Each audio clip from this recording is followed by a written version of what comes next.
بسم اللہ الرحمن الرحیم ورحمۃ اللہ وبرکاتہ۔ بسم اللہ الرحمن الرحیم والصلاة والسلام علی اشرف الانبیاء والمرسلین، اما بعد۔ معزز سامعین، امید ہے آپ سب خیریت سے ہوں گے۔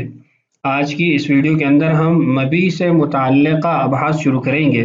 اس سے قبل جو ہم نے عبارت پڑھی اور مسائل سمجھے وہ ارکان بیع اور ثمن مبی سے متعلق تھے۔ آج ہم جو اصولی اور مقصودی چیز ہوتی ہے بیع کے اندر یعنی مبی، اس سے متعلق پڑھیں گے۔ تو پہلے عبارت پڑھ لیتے ہیں، پھر مبی سے متعلق کچھ باتیں ذکر کر کے عبارت کے اندر موجودہ مسائل کو سمجھتے ہیں۔ فرماتے ہیں ثم بعد ذکر الثمن شرع في ذکر المبیع فقال وفي الطعام والحبوب كيلا وجزافا إن بيع بغير جنسه وبإناء أو حجر معين لم يدر قدره وفي صاع في بيع صبرة كل صاع بكذا، أي إذا قال بعت هذه الصبرة كل صاع بدرهم صح في صاع واحد وفي كلها إن سمى جملة قفزانها، أي إذا قال بعت هذه الصبرة وهي 10 أقفزة كل قفيز بدرهم صح في الكل، وفسد في الكل في بيع سلة أو ثوب كل شاة أو ذراع بكذا، لأن البيع لا يجوز إلا في واحد وذلك الواحد متفاوت وكذا كل معدود متفاوت، فإن باع صبرة على أنها 100 صاع ب100 وهي أقل أو أكثر أخذ المشتري الأقل بحصته أو فسخ البيع وما زاد للبائع لأنه لم يبع إلا 100 صاع فالزائد له۔ یہ ہے آج کے ہمارے سبق کی عبارت۔ جیسا کہ پہلے بھی آپ سے عرض کیا کہ اس عبارت سے مبی سے متعلقہ مسائل شروع ہو رہے ہیں، تو مبی سے متعلق چند باتیں عرض کر کے پھر کتاب کی عبارت کی طرف آتا ہوں۔ سب سے پہلی بات یہ ہے کہ مبی کہتے کس کو ہیں؟ تو مبی بیچی جانے والی چیز کو کہتے ہیں، یعنی عوضین میں سے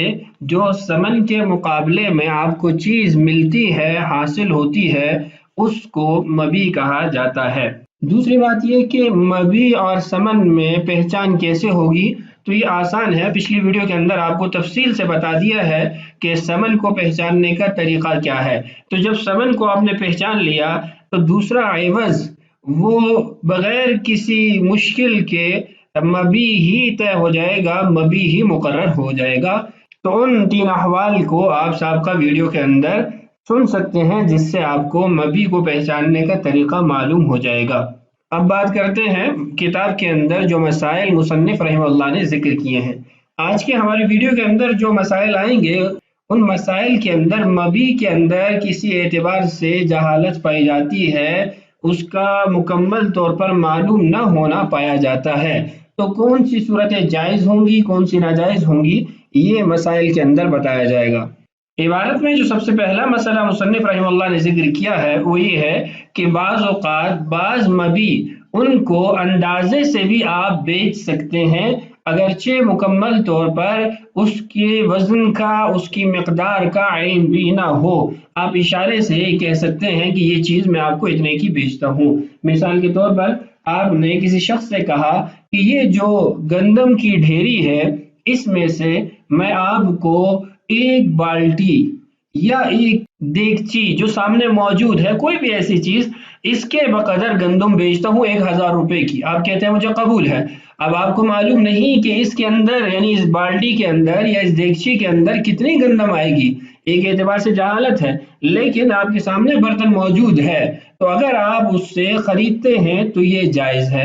ایسے ہی اگر پتھر وہاں پڑا ہوا ہے، ایک تو وہ پتھر ہے جو ہمارے ہاں رواج میں ہے، 1 کلو 2 کلو 10 کلو 20 کلو 1 من، یہ چیزیں نہیں، ایسا پتھر جس کا وزن معروف نہ ہو۔ تو غیر معروف وزن والے پتھر کی طرف اشارہ کر کے کہتا ہے کہ میں آپ کو اس پتھر کے بقدر، اس کے وزن کے بقدر گندم بیچتا ہوں 1000 روپے کی۔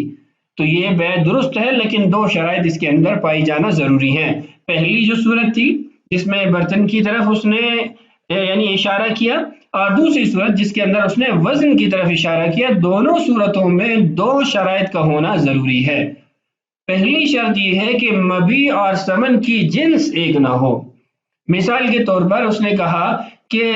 یہ جو برتن ہے اس کے اندر جتنی گندم آتی ہے میں اس کے بدلے میں آپ کو یہ گندم دیتا ہوں جو میری ملک میں ہے، تو یہ درست نہیں ہے، اس لیے کہ دونوں کی جنس ایک ہے، اور جب جنس ایک ہو تو اس صورت کے اندر برابری ضروری ہے، مساوات ضروری ہے، اس لیے کہ اگر اضافہ ہے یا کمی ہے تو اس سے ربا لازم آئے گا۔ رسول اللہ صلی اللہ علیہ وسلم نے اس چیز سے سختی سے منع فرمایا۔ ہاں اگر جنس مختلف ہو تو جنس مختلف ہو تو پھر رسول اللہ صلی اللہ علیہ وسلم کی طرف سے اجازت موجود ہے کہ اندازے سے اس کو بیچا جا سکتا ہے۔ مثال کے طور پر آپ کہتے ہیں کہ میرے پاس یہ جو دیگچی ہے اس کے بقدر گندم ہے، میں آپ کو یہ بیچتا ہوں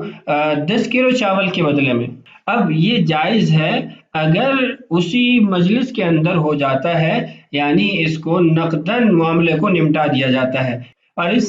چیز کی اجازت اور پہلی کی ممانعت میں رسول اللہ صلی اللہ علیہ وسلم کا ارشاد موجود ہے کہ الذهب بالذهب والفضة بالفضة والبر بالبر والشعير بالشعير والتمر بالتمر والملح بالملح مثلا بمثل سواء بسواء يدا بيد۔ اس سے پہلے کا جتنا ٹکڑا ہے حدیث کا، آپ 12 یہ حدیث پڑھ چکے ہیں، روایات کے ابواب میں پڑھ چکے ہیں، اس لیے میں ترجمہ اور تفصیلات میں نہیں جاتا۔ خلاصہ اس کا یہ ہے کہ اگر جنس کو جنس کے ساتھ بیچا جا رہا ہے تو نقداً بیچو، برابر بیچو، اور فَإِذَا اخْتَلَفَتْ هَذِهِ الْأَصْنَافُ فَبِيعُوا كَيْفَ شِئْتُمْ إِذَا كَانَ يَدًا بِيَدٍ۔ اور اگر یہ اصناف مختلف ہو جاتی ہیں، یعنی مبیع اور ثمن کی جنس مختلف ہے، تو پھر تمہیں اجازت ہے اس کی مقدار میں کمی بیشی کی، کہ اگر تم اس میں اضافہ کرتے ہو یا کمی کرتے ہو تو یہ درست ہے، تمہارے لیے جائز ہے۔ ہاں نقد معاملہ ہونا چاہیے، معجل معاملہ ہونا چاہیے۔ تو پہلی جو شرط ہے وہ یہ ہے کہ مبیع اور ثمن کی جنس مختلف ہونی چاہیے، اور دوسری شرط یہ ہے بیع معجل ہو، مؤجل نہ ہو، یعنی مبیع کو ابھی حوالے کرے گا، نہ یہ کہ بعد میں حوالے کرے گا۔ اس کی وجہ یہ ہے کہ یہ جو برتن لے کر آیا ہے یہ برتن بعد میں موجود ہوگا یا نہیں ہوگا اس کا علم نہیں ہے، اور نہ کوئی ضمانت اور گارنٹی ہے کہ یہ باقی رہے گا۔ ایسے ہی پتھر ہے، اب اس کی مقدار معروف نہیں ہے، اب وہ پتھر بعد میں موجود ہوگا یا نہیں ہوگا اس کی کوئی ضمانت نہیں ہے، اس کا ہلاک ہونا، ختم ہونا، نہ پایا جانا ممکن ہے۔ تو ایسی صورت میں اگر پتھر بعد میں نہیں ملتا یا وہ برتن نہیں ملتا تو جھگڑا ہو جائے گا۔ تو ہر وہ جہالت یا ہر وہ معاملہ جس کے اندر ایسی جہالت پائی جائے جو مفضیہ الی النزاع ہو، جھگڑے کی طرف لے جانے والی ہو، تو اس کو جائز نہیں قرار دیا جاتا، اس کی وجہ سے معاملہ فاسد ہو جاتا ہے، اور ایسے ہی فریقین میں سے کسی ایک کا حق ضائع ہونے کا بھی اندیشہ ہے، تو اس بنا پر اس بیع کو جائز نہیں قرار دیا جائے گا۔ تو خلاصہ کیا ہوا کہ دو شرائط کے ساتھ یہ بیع جائز ہوگی، مبیع اور ثمن کی جنس مختلف ہو، اور بیع معجل ہو، مؤجل نہ ہو، یعنی نقد ہو، ادھار نہ ہو، مبیع ابھی حوالے کیا جائے گا، بعد میں حوالے نہیں کیا جائے گا۔ عبارت کا ترجمہ دیکھیے، وَفِي الطَّعَامِ وَالْحُبُوبِ كَيْلًا وَجِزَافًا إِنْ بِيعَ بِغَيْرِ جِنسِهِ، اور بیع درست ہے ایسے گیہوں میں یا ایسے اناج میں جس کو کیلن ناپ کے بیچا گیا، وجزافن یا اندازے سے بیچا گیا۔ جزافن یہ جیم کی تینوں حرکات کے ساتھ پڑھا جا سکتا ہے، یعنی جزافن، جزافن، جزافن، لیکن کسرہ کے ساتھ پڑھنا یہ افصاح ہے، زیادہ فصیح ہے۔ لیکن وہی شرائط آگے ذکر کی، ان بیع بغیر جنسی، شرط یہ ہے کہ جب آپ اندازے سے بیچ رہے ہیں تو جنس دونوں کی مختلف ہونی چاہیے، مبیع اور ثمن کی جنس جدا ہو۔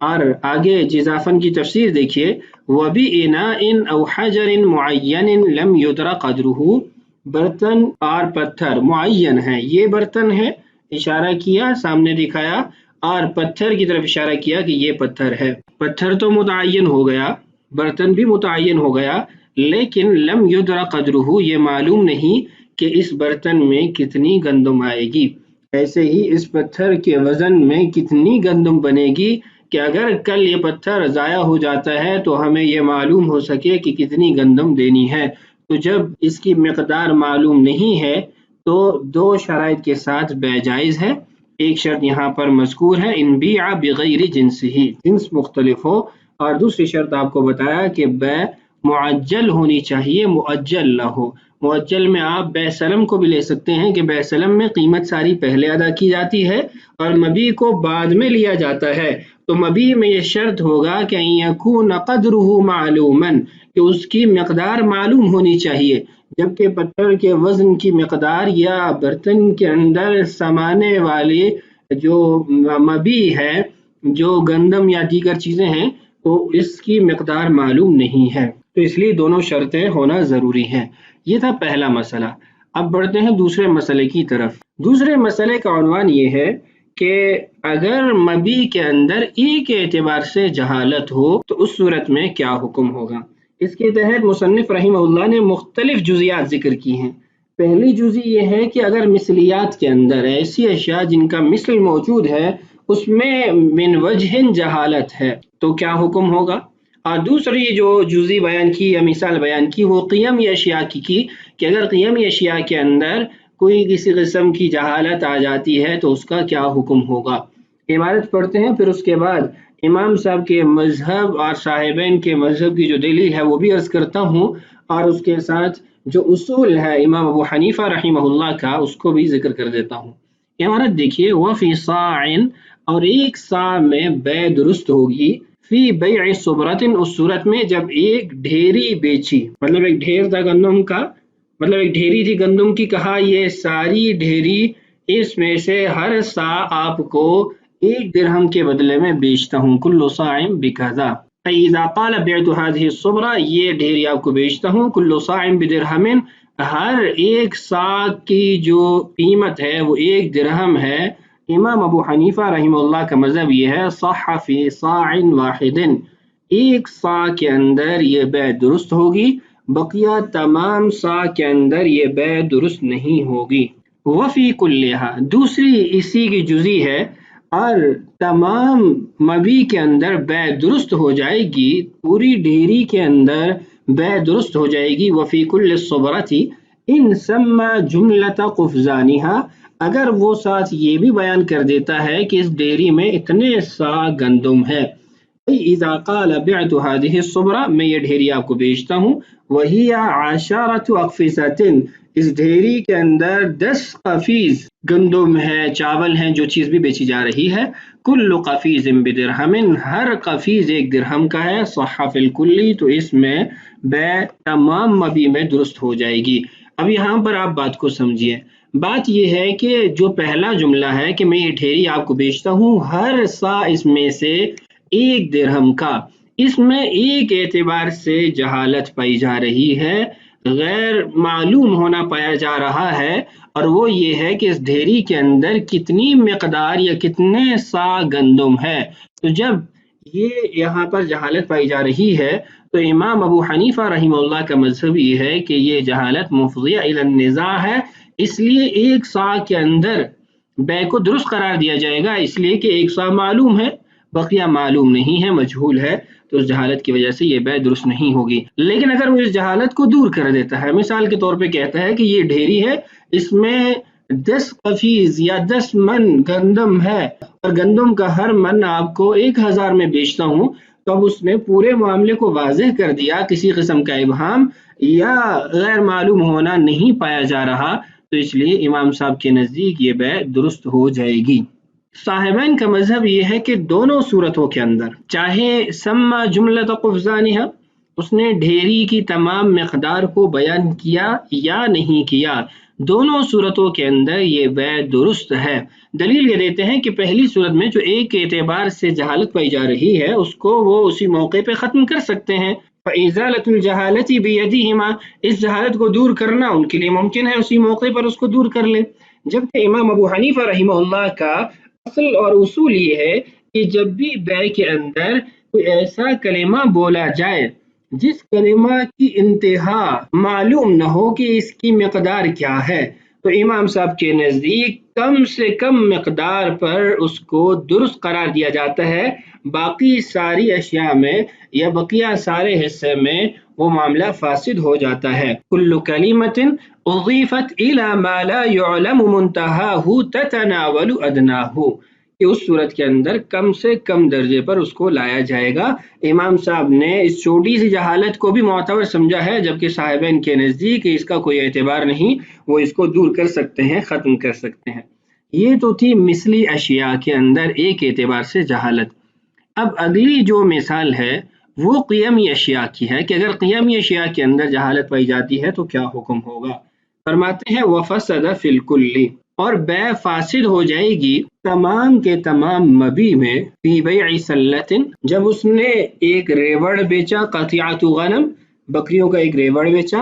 او ثوب، یا کپڑا بیچا، کہا کل شاۃ او ذراع بکذا، تمام بکریاں اتنے کی بیچتا ہوں، ہر بکری اتنے کی ہے، مطلب 10 درہم کی ہے، 20 درہم کی ہے، 10,000 کی ہے، 20,000 کی ہے، او ذراع بکذا، یہ کپڑا ہے، اس میں سے ہر ذراع 10 درہم کا ہے، 1 درہم کا ہے، اس نے تفصیلاً اس کو ذکر کر دیا۔ تو یہ جو دوسری صورت ہے قیمی اشیاء کی، امام ابو حنیفہ رحمہ اللہ کے نزدیک اس کے اندر اگر وہ تقسیم نہیں کرتا، مثلا یہ کہتا ہے کہ یہ ریوڑ ہے، اس ریوڑ کی ہر بکری میں آپ کو 10,000 میں بیچتا ہوں، تو اس صورت کے اندر اگر سابقہ قاعدے کو دیکھا جائے تو ایک بکری کے اندر تو بے درست ہو جانی چاہیے، لیکن امام ابو حنیفہ رحمہ اللہ کا یہ اصول جو پہلے ذکر کیا یہ مثلی اشیاء میں ہے، قیمی اشیاء میں یہ نہیں ہوگا، اس لیے کہ قیمی اشیاء کے اندر ہر چیز کی الگ نوعیت ہوتی ہے۔ اب کوئی بکری کمزور ہے، کوئی جو ہے وہ موٹی ہے، کوئی دودھ دیتی ہے، کوئی نہیں دیتی ہے، عمر کم ہے، عمر زیادہ ہے، تو مشتری کی خواہش یہ ہوگی کہ میں اچھی لے لوں، اور بائع کی خواہش ہوگی کہ یہ کمزور سے کمزور تر یا ہلکی لے لے۔ تو اب یہ جو کشمکش ہے آپس میں، یہ جھگڑے کی طرف لے جائے گی، یہ بحث جھگڑے کی طرف لے جائے گی۔ تو اس لیے ان معاملات کے اندر امام ابو حنیفہ رحمہ اللہ یہ فیصلہ نہیں کرتے کہ تتناول ادناہ، یہ کم سے کم مقدار کو، جیسے پہلے ایک سا میں درست قرار دیا، یہاں پر اس ایک فرد کو بھی اس مکمل مبی کے جائز نہیں قرار دیتے، وجہ آپ کو بتا دی۔ دوسری چیز یہاں تھی جو مثال ذکر کی گئی وہ کپڑے کی ہے، چونکہ پہلے زمانے میں کپڑا ایسے مشینی نہیں تھا، ہمارے زمانے کی طرح نہیں تھا کہ کپڑے کی تمام کے تمام زرا اور آپ کو 1000 گز بھی چاہیے تو ایک ہی وصف کا آپ کو مل جائے گا، اس وقت اس کا قیمی اشیاء میں شمار ہوتا تھا۔ ہمارے زمانے میں یہ مثلی اشیاء میں شامل ہے، اس لیے کہ آپ ایک سوٹ لیں یا 1000 سوٹ لیں، آپ کو ایک ہی کوالٹی کا وہ مل جاتا ہے، آپ کے لیے ممکن ہے، تو اس لیے یہ کیلی اشیاء میں ہمارے زمانے کے اندر شمار ہوتا ہے۔ پہلے زمانے میں چونکہ قیمی تھا اس لیے یہاں پر اس کی مثال بھی موجود ہے۔ لأن البيع لا يجوز الا في واحد، اس لیے کہ بیع مکمل میں تو جائز نہیں ہے، ہاں ایک میں جائز ہو جاتی ہے، وذلك الواحد متفاوت، لیکن یہاں پر جو وہ ایک ہے وہ بھی متفاوت ہے۔ بکریوں کے ریوڑ کے اندر ہر بکری دوسرے سے مختلف ہے، مختلف اقسام کے اعتبار سے یا مختلف اوصاف کے اعتبار سے آپس میں اختلاف پایا جاتا ہے، اور اختلاف بھی ایسا جو متفاوت ہے، متقارب نہیں ہے، تو اس لیے ایک بکری کے اندر بھی یہ بیع درست نہیں ہوگی۔ صاحبین کا یہاں پر بھی وہی مذہب ہے۔ یہ بات آپ سے عرض کر دی ہے کہ تفاوت جو ہے وہ مصنوعی اعتبار سے تو ہمارے زمانے میں تقریباً ختم ہی ہو چکا ہے۔ آپ نے کاغذ خریدنا ہو آپ نمبر بتا کے خرید لیتے ہیں، کپڑا خریدنا ہو تو آپ جب فیکٹری کا نام لیتے ہیں، اس کی نوعیت بتاتے ہیں، اس کی نوع بتاتے ہیں، قسم بتاتے ہیں، تو آپ کو کثیر مقدار میں جتنی آپ کی چاہت تو آپ کو وہ چیز مل جاتی ہے، تو یہ چیز ضرور آپ کے مد نظر رہنی چاہیے۔ وَكَذَا كُلُّ مَعْدُودٍ مُتَفَاوِتٍ، ایسے ہی تمام تر متفاوت اشیاء کا حکم ہے، جس کے اندر اونٹ ہے، غلام پہلے زمانے کے اندر تھے، دیگر اس طرح کی اشیاء ساری کی ساری اس میں داخل ہو جائیں گی۔ یہاں تک ہم نے مبی سے متعلق 2 مسئلے پڑھ لیے، من وجہ جہالت پائی جائے، چاہے وہ مثلی اشیاء میں ہو یا قیمی اشیاء کے اندر، اور دوسرا یہ کہ کچھ ایسی صورتیں ہیں جن کے اندر آپ کچھ مبی کو اٹکل پچو سے اندازے سے بھی بیچ سکتے ہیں۔ بقیہ جو مسائل ہیں آنے والی ویڈیوز میں انشاءاللہ پڑھتے ہیں۔ اللہ تعالیٰ سے دعا ہے اللہ تعالیٰ ہمارے لیے اسباق کی تکمیل آسان فرمائے، اللہ تعالیٰ ہم سب کا حامی و ناصر ہو۔ السلام علیکم ورحمۃ اللہ وبرکاتہ۔